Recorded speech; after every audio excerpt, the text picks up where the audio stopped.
या अभंगातून ईश्वराच्या निर्गुण निराकार रूपाचं वर्णन तुकाराम महाराजांनी केलेलं आहे. खरं जर पाहिलं तर तुकाराम महाराज हे निर्गुण निराकार ईश्वरालाच मानणारे एक संत आहेत.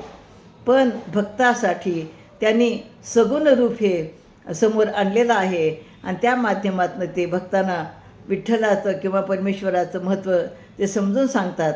आणि म्हणून काय म्हणतात बघा, ते नाही रूप नाही नाव नाही ठाव धराया, जावे जावे तेथे आहे विठ्ठल माय बहीण, नाही आकार विकार चराचर भरलेशी, नवी निर्गुण सगुण जाणे कोण तयाशी, तुका मने भावविन त्याचे मन ओळेना. तर या विठ्ठलाला रूप नाही, नाव नाही आणि त्याला धरावे म्हटले तर तो कोठे आहे, ती जागाही आपल्याला समजत नाही. जेथे जावे तेथे तो आहे.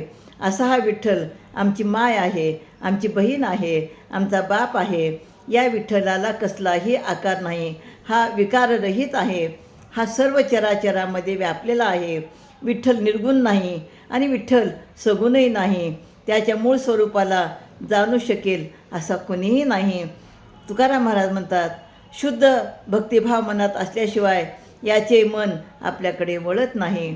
म्हणजे या अभंगातनं तुकाराम महाराजांनी हा जो ईश्वर आहे तो सर्व व्यापक आहे आणि तो सर्व व्यापक ईश्वराला आपण भक्तिभावाने आणि प्रेमानेच अनुभवू शकतो असे या अभंगातनं सांगतात.